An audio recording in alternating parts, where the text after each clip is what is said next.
Mes amis, bonjour et bienvenue dans cet épisode 2 de Vivre de ses rentes de manière durable et diversifiée. Donc sur cet épisode, on va se concentrer sur les actions. Donc voilà, c'est notre premier stop sur cette série de vidéos. Le deuxième stop sera sur l'immobilier physique et le troisième sur les cryptos. Donc, on va tout de suite rentrer dans le vif du sujet. Je vais essayer que ce soit une vidéo d'une peut-être 20-30 minutes. Donc, je vais pas rentrer extrêmement dans le détail, mais simplement pour que vous ayez peut-être une vision et que soit ça vous inspire entre guillemets sur ce que vous faites déjà, ou alors ça vous pousse peut-être à faire quelque chose que vous ne faites pas du tout. Donc ça va rester dans les grandes lignes, mais ensuite si vous souhaitez aller plus loin, je vous donnerai quelques petites pistes à la fin de cette vidéo. Alors on est tout de suite parti. Alors les actions. Alors déjà pour bien commencer, comment acheter des actions? Quel service vous allez utiliser? Combien ça coûte? Comment ça fonctionne quoi? Donc le broker que moi je vais recommander entre guillemets, même si voilà il n'y a pas de lien d'affiliation ou quoi que ce soit, c'est Bourse Direct parce que j'utilise depuis 2018 maintenant et que j'ai absolument aucun souci avec. Les frais sont euh, faibles, voilà, c'est en moyenne 0,4-0,6%, ça dépend des actions, ça dépend de la quantité que vous en prenez, du volume que vous faites, etc. Mais en moyenne, vous allez tourner aux alentours de ça, parfois un peu moins, parfois peut-être un tout petit peu plus, mais j'ai rarement payé plus de 0,6%. Euh, donc pour les petites, pour ceux qui ont un petit capital, je dirais, c'est probablement le mieux encore, même si j'avais comparé un peu les offres, mais ça c'était en 2018. Donc je sais pas depuis s'il y a eu de grosses évolutions, de nouveaux acteurs ou quoi. Bon, j'imagine qu'il y a toujours Boursorama, mais Boursorama, je crois qu'il m'a l'air un tout petit peu plus cher. Voilà, ce sera à revérifier, mais en tout cas en termes de service, et de frais pour ma part, moi je trouve que c'est un très bon compromis. Euh, Après, il n'y a pas de plateforme, la plateforme n'est pas incroyable, mais ici je rappelle que nous ça va être une stratégie de buy and hold, quoi. Donc on achète et on garde long, voire très long terme. Ce qui veut dire qu'on va pas être en train de tout le temps acheter, vendre. On n'a pas besoin d'une plateforme extrêmement dynamique, même si je crois qu'ils proposent PRT si vous payez peut-être 10 ou 20 euros par mois. Euh, mais voilà, nous c'est pas ce qu'on recherche. Donc en soi, plateforme basique est suffisante pour nous. Et c'est ce qu'ils offrent. Ils font bien le job. Les communications sont bonnes, c'est-à-dire que quand vous devez prendre une décision sur un dividende ou sur augmentation de capital, etc., ils vous donnent l'information avant, vous avez le temps de remplir les papiers, etc., de les renvoyer. Donc voilà, moi c'est celui que je peux recommander de mon expérience, mais vous pouvez refaire un petit benchmark et voir un petit peu si les choses ont changé. Mais voilà, donc pour ce premier point, pour moi ce sera Bourse Direct. Et ensuite ce sera via un PEA. Pourquoi le PEA? Comme vous le savez très probablement, parce qu'il y a un avantage fiscal après 5 ans qui fait qu'on ne paie pas d'impôt sur les gains que l'on a fait sur notre PEA. Euh, donc pas d'impôt, ça ne veut pas dire zéro. Ça veut dire qu'on va payer encore les prélèvements sociaux qui sont de 17,2%. 17,2% en ce moment. À savoir que ça augmente fréquemment. Donc, quand vous sortirez de votre PEA, peut-être dans 5, 10, 15, 20 ans, ce sera probablement plus que 17%. Donc, tablez sur vos estimations dans le futur, etc.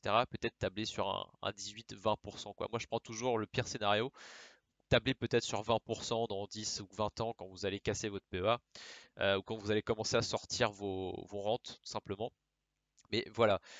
Également, même si vous n'êtes pas comment dire, même si vous n'allez pas être très actif sur le marché action ou quoi, moi je vous conseille, ouvrez quand même un PEA.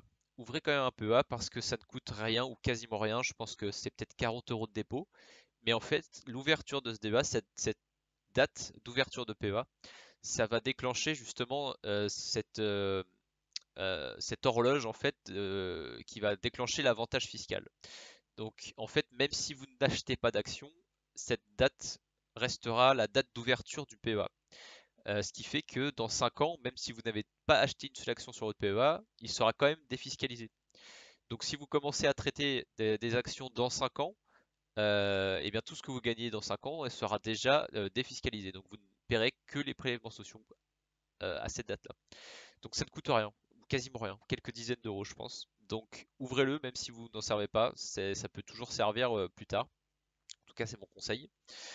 Euh, Ensuite, on va tout de suite rentrer dans le vif du sujet. Donc, quel type d'action on va rechercher? Donc, je rappelle nos stratégies. Long terme, euh, rendement. Donc, rendement, ça veut dire dividende hein, sur action. Et on va chercher surtout de la stabilité. On va chercher des entreprises, donc comme je l'ai mis, solides et robustes dans le temps. Donc, ça veut dire quoi? Ça veut dire avec une assise financière qui est confortable. Ils ont une vision long terme, ils ont des clients dans le long terme et on n'a pas cette pression de se dire est-ce qu'ils vont pouvoir finir l'année quoi. Donc faut pas que nous on ait cette inquiétude en tout cas. Ce qui veut dire il faut probablement aussi qu'ils soient sur un secteur qui est porteur. Donc ça c'est notre deuxième point. Orientation, croissance d'activité. On confond un petit peu quand on dit des actions à rendement, etc. Généralement les actions qui versent du rendement, c'est parfois un peu pour compenser le fait que le secteur voilà, balbutie un petit peu, quoi, n'est pas aussi performant que les autres. C'est pas toujours le cas. Vous avez des entreprises qui versent des dividendes parfois assez importants sur un secteur qui est quand même relativement porteur. Alors je vous parle pas, c'est peut-être pas le nouveau secteur qui va faire x2 dans l'année, mais ça peut être un secteur quand même qui a une forte demande et pourtant avec des entreprises qui versent des dividendes. Donc nous c'est ce qu'on va rechercher en fait. On va chercher un peu cet entre-deux. On veut pas des entreprises qui sont en chute libre mais qui continuent de verser des dividendes pour garder des actionnaires. Nous, on cherche quand même l'entreprise qui est en croissance, qui est active, qui grossit, qui peut-être s'étend à l'international et continue à verser des dividendes. Et mon dernier point, c'est en versant des dividendes même faibles. Donc, c'est-à-dire que on ne cherche pas forcément le 5, 6, 7% à l'année.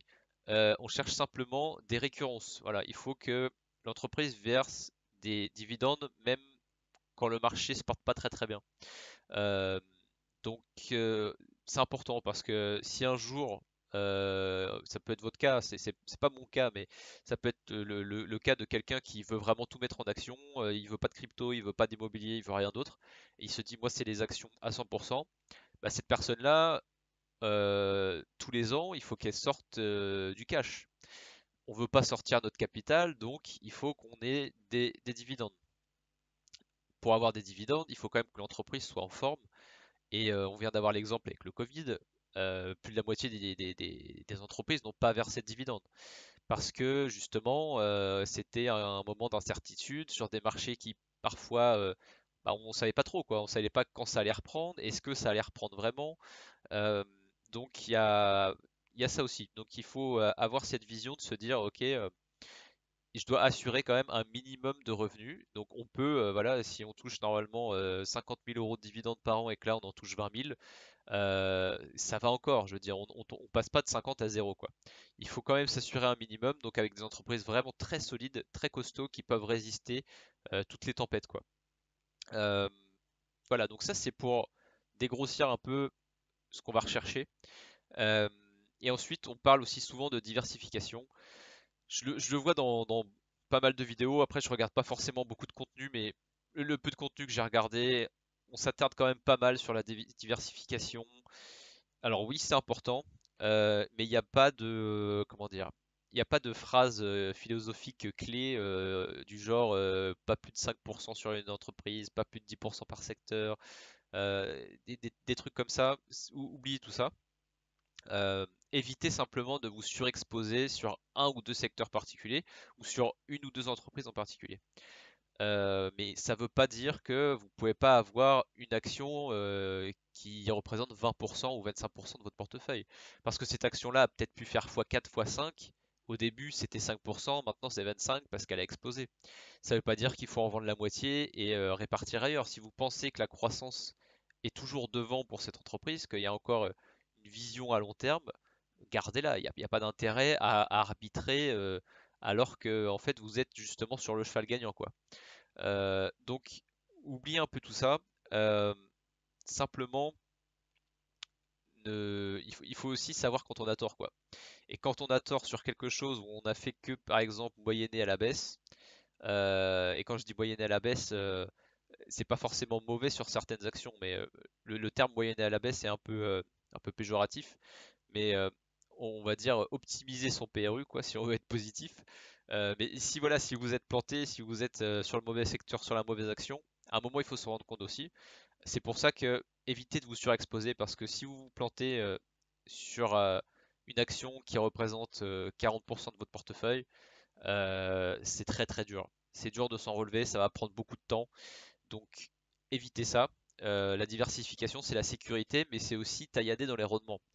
Avoir un portefeuille de 30 ou 40 actions, c'est dur d'avoir une forte performance parce que bah, justement, vous allez forcément avoir des perdants dans le tas, quoi. Donc il faut réussir à étayer un petit peu tout ça. Moi, je pense que un portefeuille vraiment, comment dire, bien équilibré, correctement diversifié, ça peut être 15-20 actions, peut-être 25 maximum, mais je trouve que c'est même déjà beaucoup. Euh, une vingtaine, je pense que c'est très bien. 15, si on a des convictions, etc., et qu'on se dit, ok, ces 15-là, ça va surperformer le marché, et bien très bien. Euh, ça me dérange pas non plus, quoi. Ensuite, ne pas abuser pardon, de l'arbitrage. Tenez votre plan et vos convictions. C'est très important. C'est probablement euh, la partie, peut-être la deuxième partie en tout cas, la plus importante de la vidéo.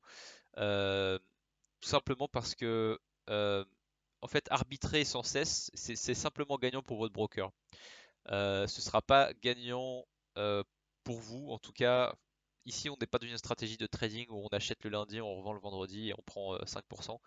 C'est pas du tout l'idée, quoi. On n'est vraiment pas du tout là-dessus. Donc, arbitrer ensuite en se disant, par exemple, je sais pas, tous les 3 mois, vous regardez votre portefeuille et vous dites, ah ouais, j'ai peut-être un peu trop de ce secteur, je vais vendre et racheter là. Pour moi, c'est pas la solution non plus. Je dis pas que ça peut enfin, que ça ne va pas marcher dans tous les cas, mais je pense il faut vraiment arbitrer de manière, euh, comment dire, vraiment petit à petit, quoi. Ça se fait pas d'une semaine à l'autre ou d'un mois à l'autre, quoi. C'est peut-être sur une année où vous dites, ok, bon, ce secteur-là, il m'a bien donné pendant 2 3 ans. Là, on est vraiment parti sur, enfin voilà, la croissance est plus là. Il n'y a pas de nouveaux clients, ça commence à être vraiment dur.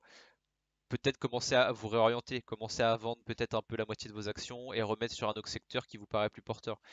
Mais quand je parle de ne pas arbitrer de manière abusive, c'est euh, voilà, ne changez pas d'avis toutes les 2 semaines. Et même si pour une raison X ou Y, vous avez une action que vous venez de la rentrer en portefeuille, le mois d'après a fait moins 10, moins 15%, il peut y avoir une raison voilà, qui exagère ça en fait. On a eu le cas là dernièrement, par exemple avec le marché du luxe. LVMH et Kering ont perdu, je crois, 15% à peu près, simplement parce que en Chine, voilà, on avait un peu peur de ce qui se passait en Chine avec Evergrande, etc. Si vous avez suivi un peu l'actualité. Pour moi, ça, c'était un signal pour moi de rentrer sur le marché. C'était un signal d'achat. Kering et LVMH, c'est des actions que je voulais rentrer depuis déjà plusieurs mois. Je cherchais un point d'entrée, etc. Ce moins 15% m'a donné mon point d'entrée. Donc il faut pas que mais voilà, j'aurais pu acheter avant et voilà, manque de bol, bam, je me prends 15% dans la tête. Pour autant, les actions restent toujours bonnes, le fondamental est toujours là et dans 6 mois, un an, on n'en parle plus. Donc nous, notre vision, c'est à plusieurs années. Donc il faut pas que sur une semaine ou un mois, vous vous imprégniez trop des news qui passent et vous vous dites, oh là là, c'est mort, j'ai fait le mauvais choix, faut que je change de stratégie. Donc la deuxième partie pour moi est très importante. Tenez votre plan et vos convictions. Déjà, ayez des convictions et tenez-les sur le long terme. C'est très très important. Dernier point, gardez de la liquidité. Je vous ai mis à droite de l'écran les secteurs. Donc ça, c'est les secteurs que j'ai dans mon PE en ce moment, hein. C'est la répartition que j'ai en ce moment. Euh, Elle est loin d'être parfaite. Il n'y a pas de répartition parfaite non plus, hein. Mais ça, c'est quelque chose que je construis depuis 2018. Donc, c'est pas fini. Euh, je pense que là où j'aimerais arriver, c'est avoir un peu moins de fonds, un peu moins de financières et peut-être un peu moins d'automobile et avoir un peu plus de technologique. Après, il faut aussi se dire qu'on est sur un PEA. On a majoritairement des actions françaises, des actions européennes également, euh, mais il faut réussir à les trouver quoi. C'est pas évident, euh, surtout sur les technologies qui sont plutôt des plus petites entreprises, mais à forte croissance. Elles sont pas toutes éligibles PEA, elles versent pas de dividendes généralement, ce qui est normal. Elles ont besoin de cash pour continuer de croître. Euh, donc elles rentrent pas forcément dans nos stratégies. Donc c'est pour ça que technologie, je suis vraiment très bas, mais j'aimerais en prendre plus. Euh, et puis ensuite, financière, donc c'est majoritairement des bancaires. J'aimerais un peu taillader là-dedans. Assurance, j'ai qu'une seule action en assurance. Et comme vous voyez, je garde quand même quasiment 12% de liquidité. Donc ça peut paraître très élevé ou pas, je sais pas. Mais c'est important d'en avoir en tout cas. Parce que prenons l'exemple de la personne qui avait un PEA début d'année dernière. Crise Covid, bam, tous les marchés se pètent la gueule de 50%. Le mec qui a investi à 50% qui n'a pas vendu avant le plongeon. C'était très compliqué de voir le plongeon, ça c'est tombé très très vite. Donc, la personne qui n'a pas vendu, qui a encore ses actions sur les bras, qui n'a pas de liquidité, se retrouve piégé en fait. Parce que là, si vous n'avez pas un livret A qui est prêt à faire feu, à envoyer sur le PEA, bah vous êtes très mal parce que vous ne pouvez pas profiter euh, de ce moment qui est historique parce que c'est un plongeon comme ça, c'est tous les 10 ans quoi à peu près. Donc, si vous ratez ça, en fait, vous êtes reparti pour 10 ans à attendre. Donc ne pas avoir de liquidité à ce moment-là, c'est dramatique. Donc gardez un peu de liquidité. Même pour des petites opportunités, voilà, on n'attend pas une crise Covid non plus pour investir, mais ce que je veux dire, c'est que vous avez toujours, on a eu la Chine là il n'y a pas longtemps, comme je le disais, vous avez toujours des petits événements épidémiques comme ça là, enfin pas épidémiques mais épisodiques que je voulais dire, où voilà, c'est quelques semaines où les marchés sont sous tension, on a un peu peur, on ne sait pas trop ce qui va se passer, on a des baisses de 5, 10, 15, 20%, et là-dessus nous on peut réarmer, mais on peut réarmer si on a des liquidités. Donc faites pas l'erreur de vous mettre all-in après 3 semaines et au premier plongeon, en fait, vous prenez le bouillon et vous pouvez pas remettre des sous dedans. Donc nous, on n'est pas en mode alarmiste. S'il y a un plongeon, pour nous, c'est opportunité.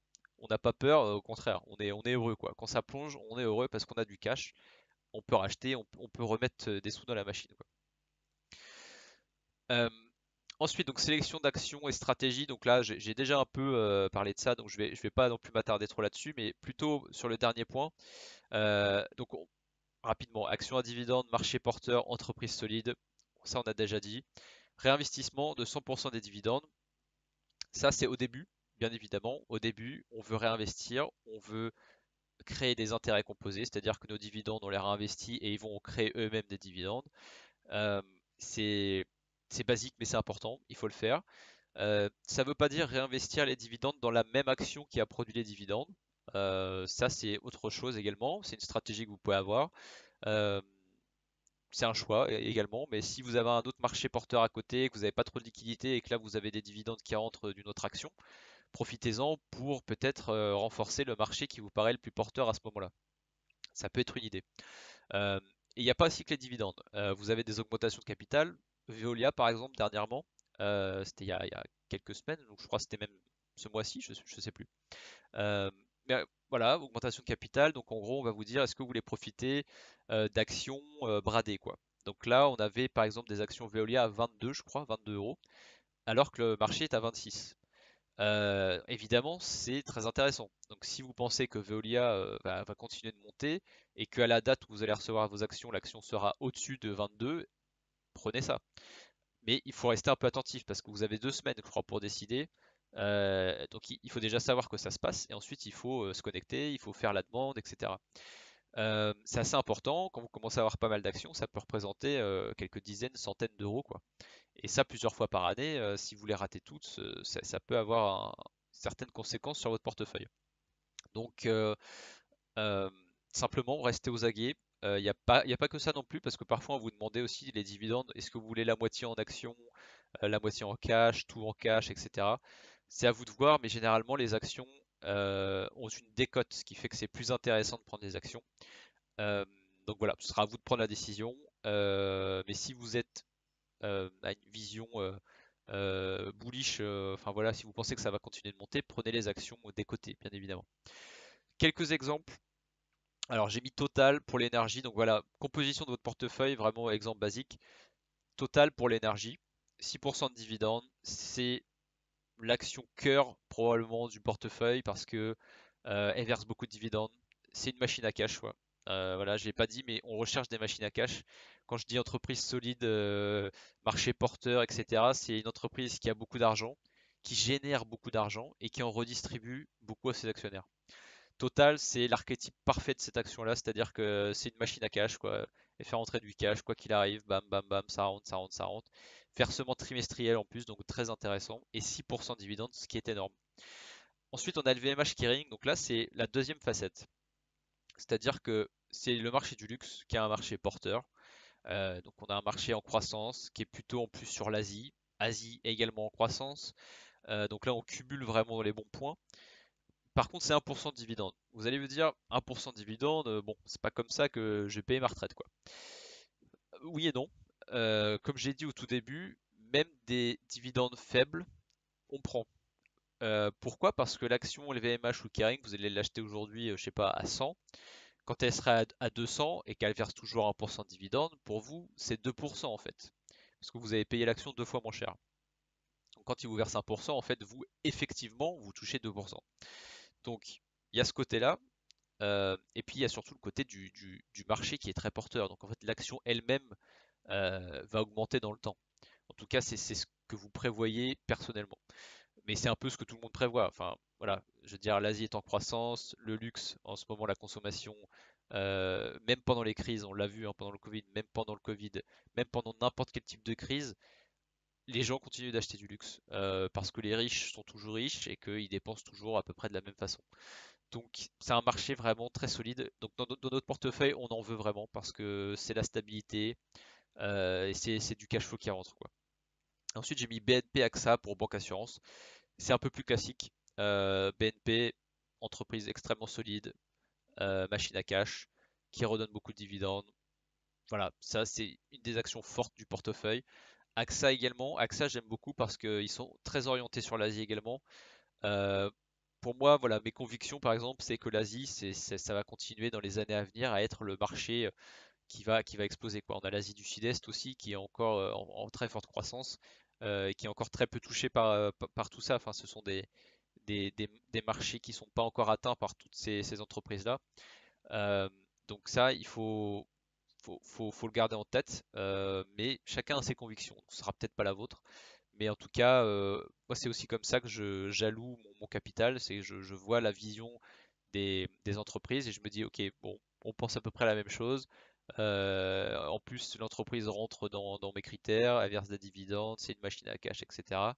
Donc voilà, quelques exemples vraiment très simples, hein, exemples basiques. Euh, Quelques chiffres avant de conclure. Euh, CAC 40, c'est un rendement d'environ 8% avec dividendes réinvestis. 8% par an. Donc je crois que ça c'est depuis 87, hein, depuis que le CAC 40 existe comme on le connaît aujourd'hui. 8% par an, donc c'est quand même pas mal. Et ça c'est si vous achetez tout le CAC 40. Bon, j'espère que vous ferez un peu mieux que ça. Donc c'est-à-dire que vous allez réussir à virer du CAC 40 les actions qui sous-performent et peut-être trouver des actions qui surperforment hors du CAC 40. Donc il suffit de ne pas changer grand-chose pour que votre rendement passe de 8 à 10 ou 12, hein, vraiment. Mais voilà, on va prendre 8% comme référence. Et donc avec 5 000 euros de capital et 200 euros par mois investis, sur 10 ans, vous passez à 45 000 euros de capital. Donc ça, bon, c'est pas énorme. Enfin, vous avez quand même mis 5 000 euros, vous mettez 200 euros tous les mois, vous avez 45 000 après 10 ans. C'est bien, mais c'est pas non plus gigantesque. Mais la force des intérêts composés vont venir après en fait. Au bout de 20 ans, vous êtes à 130 000. 130 000, donc là on a un gap de 85 000 euros. Donc vous avez gagné 85 000 euros en 10 ans en continuant avec la même stratégie. Donc c'est-à-dire juste 200 euros par mois. Vous avez mis 5 000 euros au début, vous mettez 200 euros par mois. 10 ans plus tard, donc 30 ans après euh, votre premier dépôt de 5 000 euros, vous continuez à mettre 200 euros tous les mois. Et là vous avez 320 000 euros. Donc c'est-à-dire que entre 10 et 20 ans, vous avez grossi votre capital de 85 000, mais entre 20 et 30 ans, vous l'avez grossi de 190 000. Et c'est là où on voit la force en fait des intérêts composés. C'est extrêmement puissant, mais dans le temps. Et c'est aussi pour ça qu'au début, je disais que il fallait avoir une vision long terme, vraiment très long terme, parce que vous n'allez pas forcément battre le CAC 40 et vous n'allez pas avoir des résultats flamboyants peut-être sur les 2-3 premières années, même peut-être 5 ans. Mais c'est dans le temps que vous allez battre le marché et c'est dans le temps que vous allez en fait développer des rendements et des rentes qui vont être régulières et qui vont être de plus en plus fortes. Et ça, évidemment, c'est en réinvestissant à chaque fois 100% de vos dividendes. 100% de ce que vous touchez, vous le réinvestissez. Je vous ai mis quelques articles ensuite. Donc ça date de cette année, hein. Parmi les 37 sociétés du CAC 40 ayant fait part de leurs résultats, 32 ont vu leurs bénéfices progresser, le cumul atteignant 58 milliards d'euros. Donc on peut se dire que c'est un peu évident puisqu'on a eu le Covid l'année dernière, oui, mais ça montre quand même que le rebond a été euh, fort. Le rebond a été quasiment sur tous les secteurs, tous les marchés. Et puis surtout, c'est la capacité quand même qu'a la France et l'Europe à rebondir. Euh, donc c'est important de garder ça en tête. Ça peut vous donner confiance de vous dire, bon ok, même quand il y a des crises, mon portefeuille il va peut-être passer dans le rouge pendant quelques mois ou peut-être même pendant un an, mais dans 3, 4, 5 ans, je serai toujours là et encore plus fort, quoi, j'ai envie de dire. Euh, donc ça, c'est pour garder aussi cette vision long terme. Côté dividende, donc regardez, publication du 29 avril 2021, les entreprises du CAC 40 vont verser 51 milliards d'euros de dividendes, bien plus que leurs bénéfices. Ça, c'est important aussi. En France, on verse beaucoup de dividendes. On verse beaucoup de dividendes, donc profitez-en. Profitez-en, parce que simplement, si vous n'en profitez pas, d'autres en profiteront. Et puis l'inflation va vous manger petit à petit. Donc l'inflation revient, on en parle, tout le monde en parle. L'inflation, c'est quoi? L'inflation, c'est de donner plus de valeur à ceux qui détiennent déjà des actifs. Mais si vous n'avez pas d'actifs, vous louez votre appart, vous allez au boulot, voilà, vous faites votre 9h, 18h tous les jours, vous êtes payé la même somme quoi qu'il arrive, vous touchez 1500 euros, il y a 2%, 3% d'inflation, vous la prenez en pleine gueule en fait. Euh, En fait, pour vous, c'est vraiment 2-3% et minimum, hein, parce que le panier sur l'inflation, enfin bref, on le connaît, mais c'est pas ce que vous consommez, hein. Donc, si c'est 3, 4, 5%, c'est littéralement ce que vous perdez de pouvoir d'achat à l'année, quoi. C'est gigantesque. Donc, il faut être détenteur de capital. Il faut être détenteur de capital, même un peu, parce que là, on est en train de créer de la monnaie comme on n'en a jamais créé auparavant. L'inflation va forcément augmenter et va probablement s'intensifier. Si vous n'avez pas donc ça peut être des actions, des immeubles, ça peut être, enfin quand je dis immeubles, des appartements, etc. Si vous n'avez pas tout ça, en fait, vous allez subir l'inflation et vous n'allez pas en profiter. C'est pour ça que les riches sont toujours plus riches et que les pauvres sont toujours plus pauvres. Parce que les riches profitent de l'inflation, pour eux, ils sont contents, hein. Ça veut dire on va vendre plus cher, on va avoir plus de dividendes, etc. Parce que le cash, faut qu'il aille quelque part. Mais si vous, par contre, vous n'avez absolument rien, vous n'avez pas une seule action, en fait, vous allez simplement subir ça parce que c'est vous qui allez donner le cash pour payer les dividendes, quoi. Donc, gardez ça en tête aussi. Je pense que on est un peu à un tournant en ce moment, économiquement parlant. Si vous ne le faites pas déjà, il faut s'y mettre maintenant, quoi. Ouvrez votre PEA et commencez régulièrement à acheter des actions. Faites peut-être un peu de crypto également si vous avez cette sensibilité-là. Mais il faut vraiment que votre argent vous rapporte pendant que vous dormez, quoi. Et comme ça, vous profiterez de l'inflation à venir. Et la dernière image qui est très parlante, hein, 20 ans de soumission au marché financier, CAC 40, entre 2000 et 2019, plus 77% de profit, plus 74% de chiffre d'affaires et plus 269% de dividendes. Ça vous montre une fois de plus que les profits, le chiffre d'affaires, on s'en fout. Ce qu'on veut, c'est du dividende. Et les entreprises l'ont bien compris. Donc, pour garder leurs actionnaires contents, elles boostent les dividendes, elles boostent les dividendes. Donc, imaginez-vous que vous, si vous n'êtes pas actionnaire, vous perdez tout ça en fait. Il y a un manque à gagner qui est énorme pour vous. Donc, voilà, gardez ça en tête simplement. Les chiffres sont énormes. Donc, prenez votre part du gâteau, j'ai envie de dire. Ne laissez pas les riches s'enrichir. Ne faites pas que critiquer, mais venez jouer au jeu, hein, tout simplement. C'est pas compliqué. Moi là, je vous fais vraiment un overview, donc c'est vraiment, on passe rapidement dessus. Mais vous avez beaucoup de contenu pour aller plus loin. Peut-être que je ferai des vidéos complémentaires. demandez-moi dans les commentaires si vous pensez que c'est utile sur un point particulier. J'ai vraiment beaucoup de choses que j'ai envie de faire, mais c'est vrai que c'est dur de faire des vidéos bien axées sur quelque chose et que ça fasse pas 2-3 heures, parce que personne regarde des vidéos de 2-3 heures sur YouTube. Donc j'essaie de faire 30 minutes maximum. Mais voilà, tenez-moi au courant dans les commentaires. Et pour conclure, euh, bah, on va finir aussi sur ça, c'est-à-dire que on recherche à surperformer le CAC 40 dans le temps. Je vous ai donné l'exemple de mon portefeuille versus le CAC 40 depuis le 1er janvier 2020. Donc je rappelle que j'ai créé en 2018 moi mon portefeuille. Mais au début c'était des toutes petites sommes. Donc 2018-2019, j'avais très peu dessus, j'avais encore beaucoup de liquidités en plus, j'attendais un repli du marché, etc. Donc c'est vraiment qu'à partir de 2020 et donc le Covid que je me suis vraiment investi. Et donc là j'ai pu profiter bah, d'actions à des prix, voilà, j'aurais pas pu imaginer mieux quoi. Et donc ça aide, mais aujourd'hui bah, j'ai un portefeuille en plus avec quasiment que des actions à dividendes qui me rapportent pas mal. Et ça m'a permis de faire 19,46% contre 11,2% pour le CAC. Et ça va se décupler dans le temps parce que moi je vais réinvestir mes dividendes sans cesse quoi. Et donc ces dividendes vont me rapporter des dividendes, etc., etc. Ensuite, très important, vraiment, je veux vraiment finir là-dessus. Gardez votre plan en tête. Ne changez pas toutes les semaines, même tous les mois.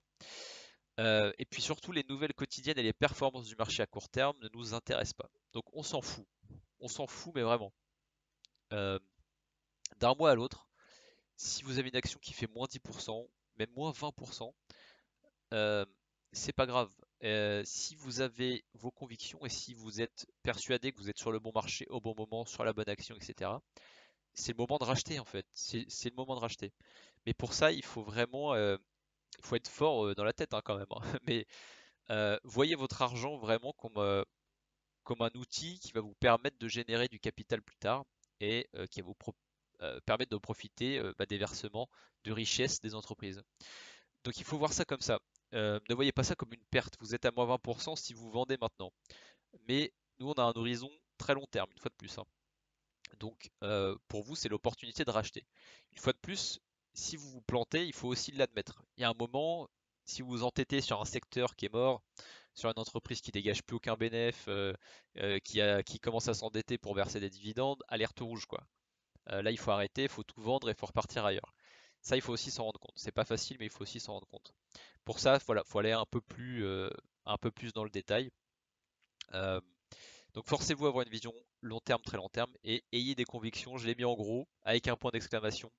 C'est très important. Vraiment, ayez des convictions. Et même si ça vous fait perdre de l'argent à un moment, c'est pas grave. Mais il vaut mieux que ça vienne de vous, plutôt que ça vienne de quelqu'un d'autre que vous avez copié ou j'en sais rien. Mais il faut que ça ait du sens pour vous. Il faut que votre portefeuille ait du sens pour vous. Et il faut pas vous forcer à faire les choses. Donc ayez des convictions, gardez-les. Et surtout, bah voilà, essayez de garder le cap dans le temps, quoi. Et vous ne pourrez pas être perdant. Mais vraiment, vous ne pourrez pas être perdant. À horizon 10 ans, vous ne serez pas perdant, vous ne pourrez pas perdre d'argent. À moins que vous ayez vraiment pris que 3 actions et que ce soit les 3 pires.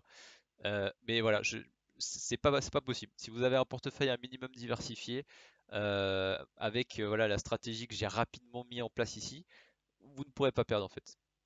Donc si vous voulez aller plus dans le détail, je vais vous linker en bas de la vidéo, ici hein, comme les vrais influenceurs là. J'ai ouvert un Discord, euh, j'ai ouvert un Discord il y a cette année, il y a quelques mois, qui donne en fait tous mes points d'entrée et mes points de sortie sur Action.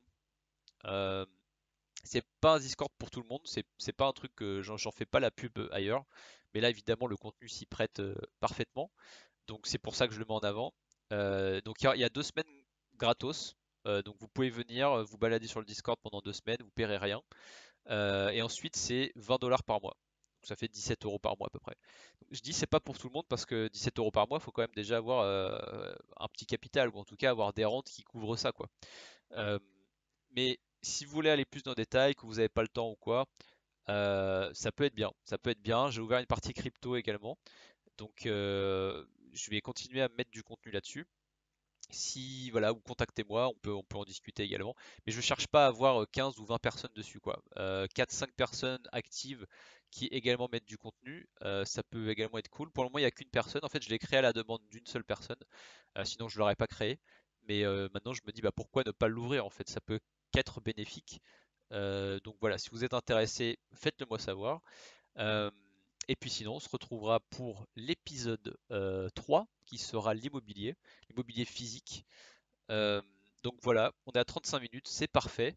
Mes amis, je vais vous souhaiter une bonne continuation. N'hésitez pas à lâcher des commentaires, des pouces bleus, partager la vidéo, tout ce que vous voulez. Et puis on se retrouve très bientôt. Tchuss!